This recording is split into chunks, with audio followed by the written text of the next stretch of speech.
The following presentation, China and Africa, Competitor of the EU, was held by Professor Dr. Joachim Ahrens and Dr. Katja Kalkschmidt.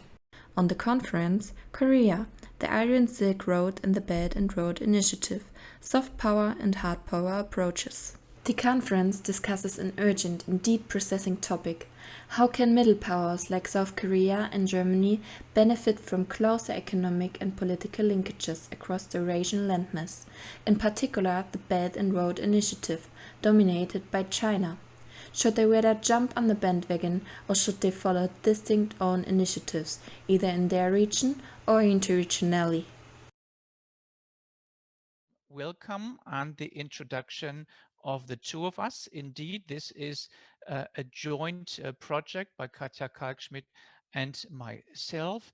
And it was really intriguing to say that the two presentations from Professor Pasha and our presentation fit very well in the same session, because basically we are talking about very similar, maybe the same issues.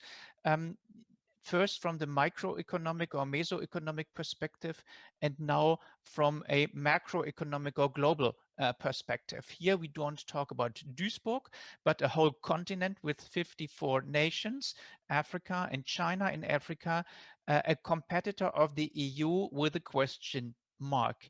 I walk you briefly through our paper and the presentation. We will be talking about Africa as the forgotten continent, which is being rediscovered right now. Then we will have a focus on what is China doing in Africa, contrasting this with Europe's traditional approach, and also again awakened interest in Africa. And we will actually contrast the approaches from Europe and China in the fourth step, and we will conclude in the end. Will Africa, or actually Sub-Saharan Africa, had been known by many as the forgotten continent, with many lost decades of economic, social, and political development, a continent which had been largely marginalized from what was going on in the rest of the world, only kind of taken care of by former colonial powers, and including EU or European countries, which applied a very traditional donor approach with very modest success, to say it in positive words. However, since the early 2000s, so roughly since 20 years, we have seen that there is a nascent but steady economic growth and development process, touching upon not all, but many African countries in a sustainable way. Or in a sustained way. And more recently, this coincided with the Chinese Belt and Road Initiative and an increasing level of activity of China on the African continent. And even in Europe, over the last, may say, 5 or 6 years, there is a serious new interest in Africa.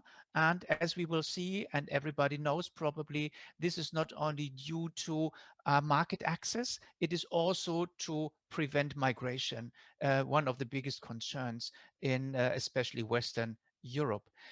So we obviously see strengthening and increasing activities of the EU or Europe and China in Africa, so that there may be a competition between the two, possibly three if we include the US as well.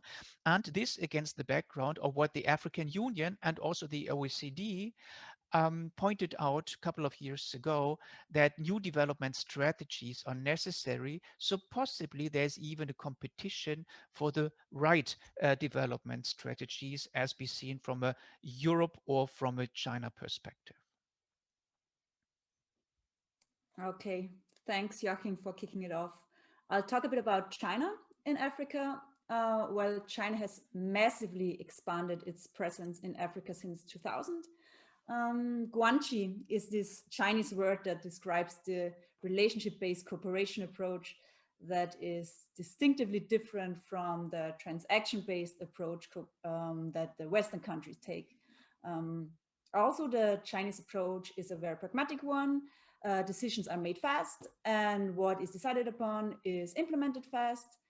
China declares itself as a developing country, and as a developing country, it seeks to make business with other developing countries. Central for its strategy is the narrative of a brotherly South-South cooperation on eye level, aiming to create win-win situations. Now, who wins in what? China wins with natural resource imports and access to markets for manufactured goods, both desperately needed to uphold China's high growth rates. China wins with access to markets for excess domestic capacities, for example, steel or aluminium, and China wins from profitable FDI opportunities in Africa. African countries win with receiving finance and know-how to build infrastructure, to create jobs, to install a model of development, the Chinese model of development that promises fast growth and under strategic state interventions. The China-Africa Trade and Development Cooperation is mainly driven by two initiatives: the Forum on China-Africa Cooperation, where senior officials meet every 3 years to fresh up their brotherly ties, discuss and make decisions, and the Belt and Road Initiative, of which we already heard quite something in the course of the conference, and already 42 African countries have signed an agreement to take part of the BRI. Now, China has left a massive footprint in Africa in the last 20 years. It became Africa's largest bilateral trading partner, largest export markets for 16 and largest import market for 35 African countries. Trade grew 20% per year. No other country provided as much finance to African countries than China did. Chinese financiers signed more than 1,000 loan commitments for mostly transportation, power, and mining projects. Foreign direct investment grew even faster than trade, with about 40% per year. Now over 10,000 Chinese firms and about 200,000 Chinese workers are in Africa. Many of them are private firms in manufacturing, construction, and real estate sectors. According to a McKinsey 2017 study, 1/3 of these private firms has profits margins above 20%. Since China's in Africa, there is a sharp increase in infrastructure and industrial capacity. Jobs were created and growth rates have sustained over 5% per year for many African countries.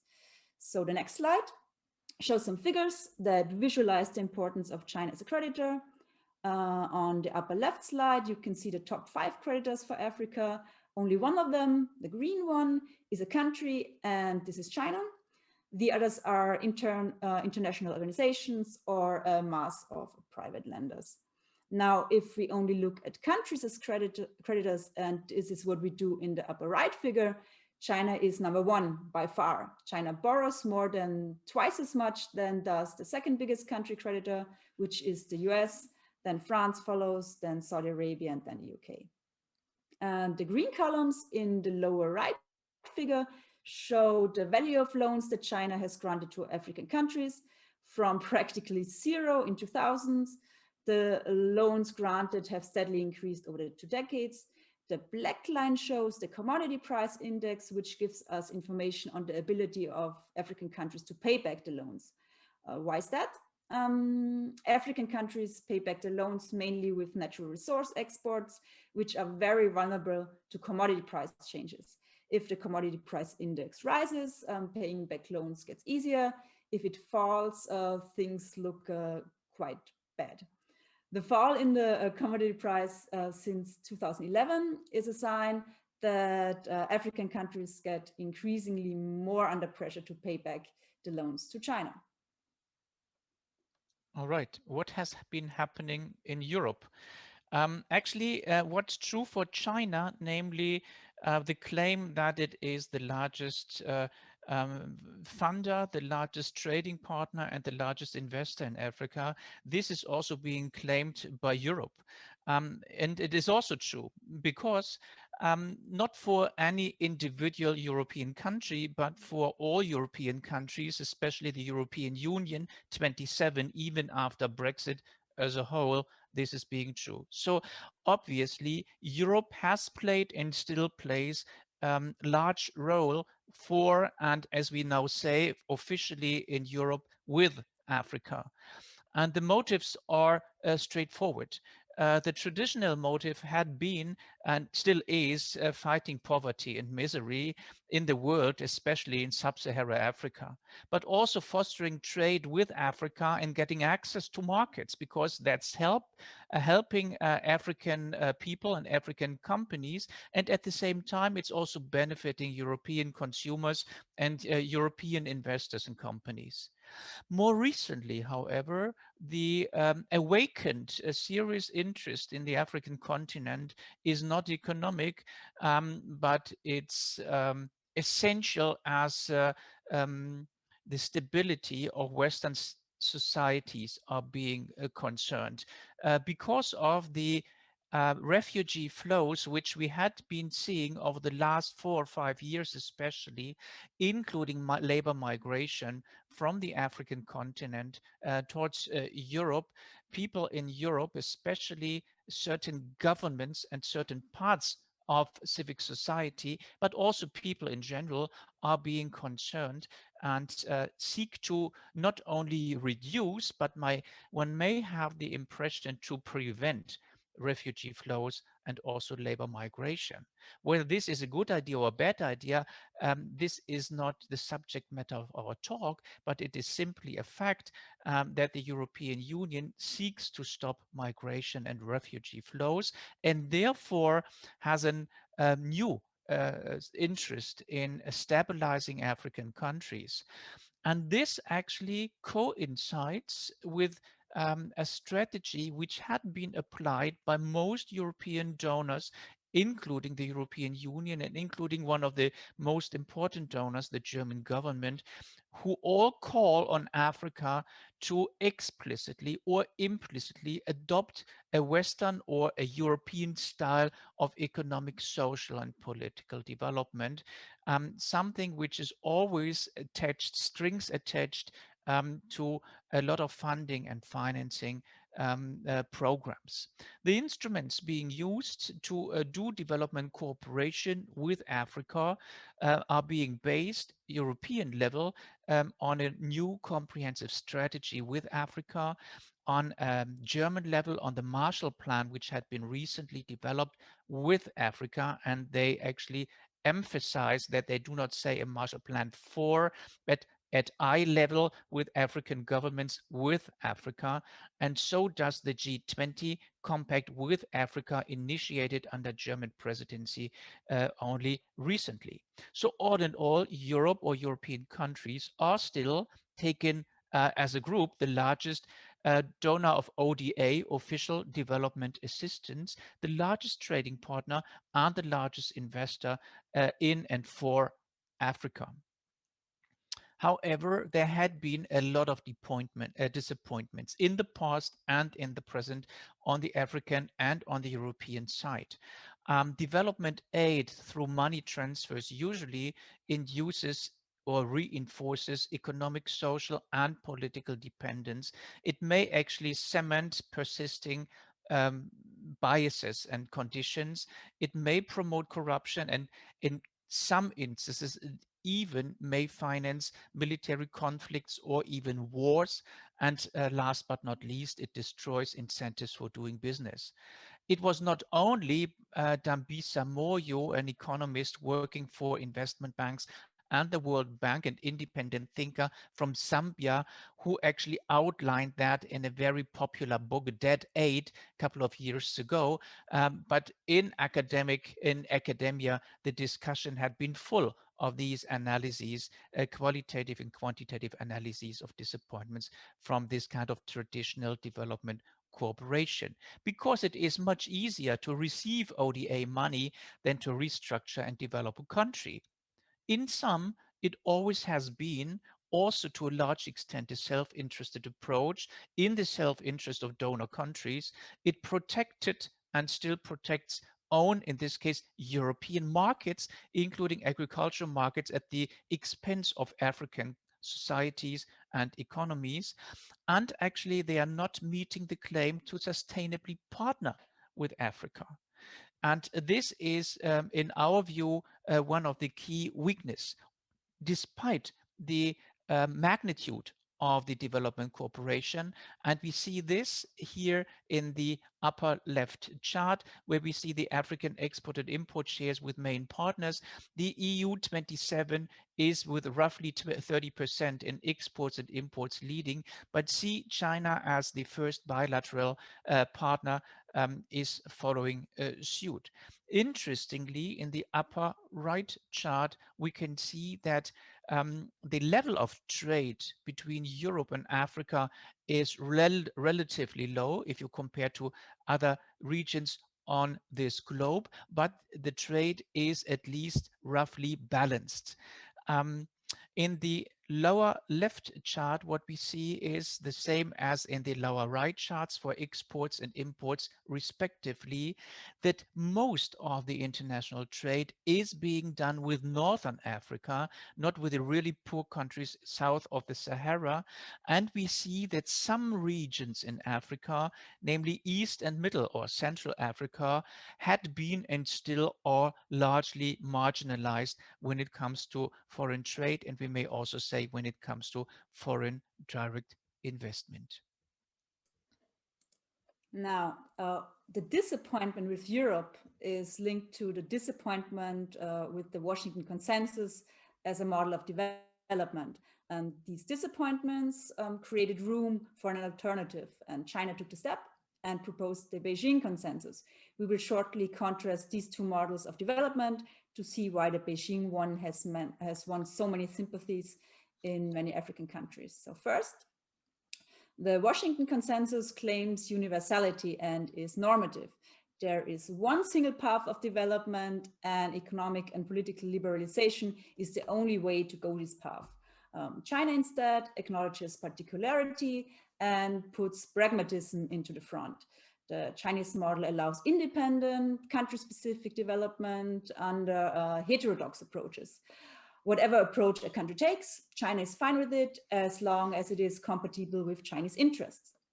Second, they differ in the role of the states.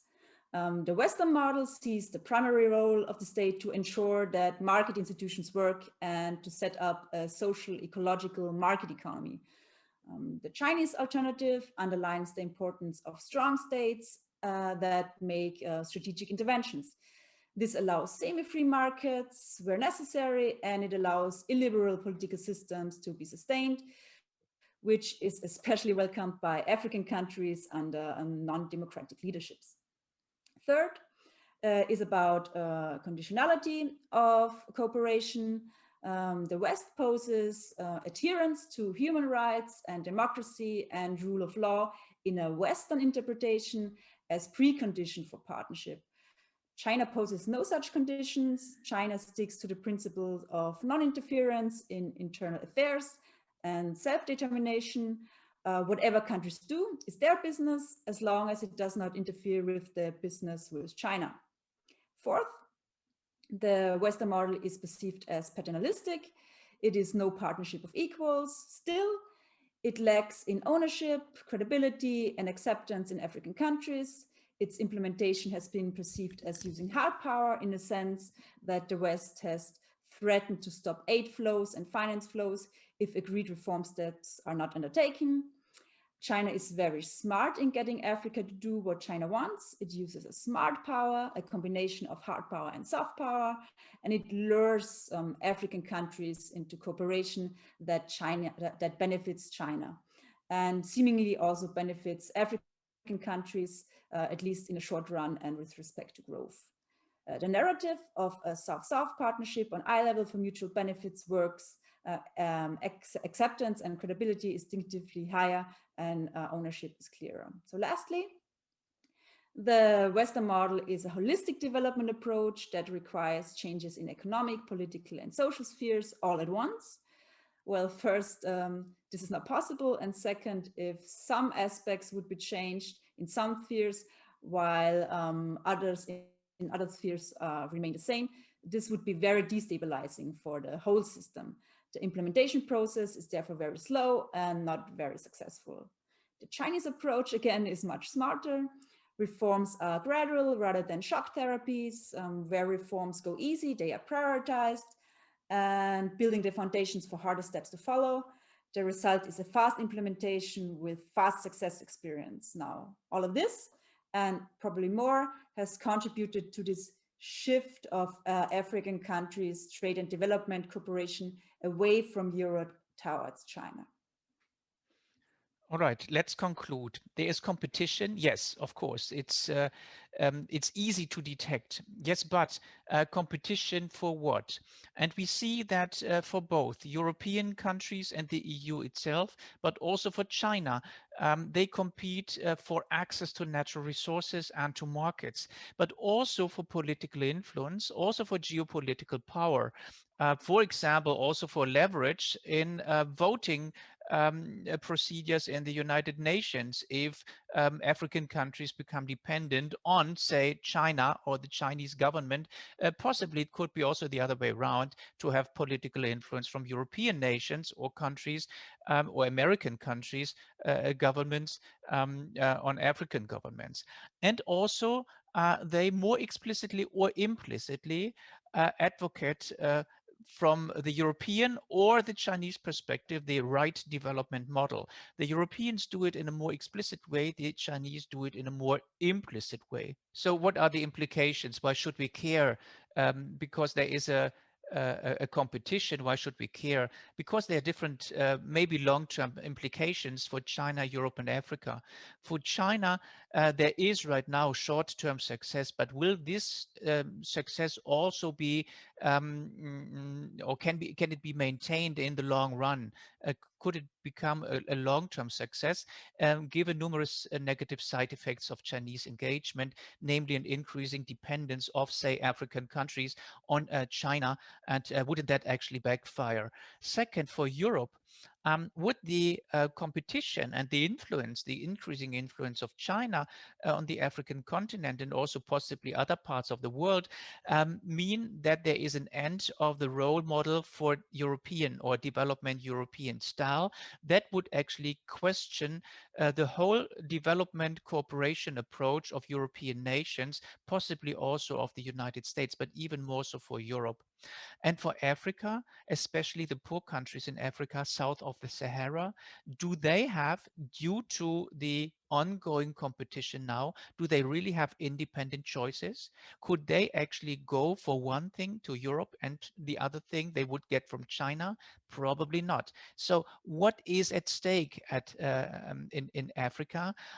What is going to happen to further dependencies, political and social development? What's going to happen to the African Union as a multilateral international organization on the African continent? Which kind of implications would that have for African economic and social, possibly your political integration? We don't know. So this is why we end our presentation as we end our paper with new questions. Whether Africa, we still don't know, but for sure the competition exists between Europe and China, possibly other nations on the African continent, so that there is a new scramble for Africa with a lot of today unknown implications for all actors being involved.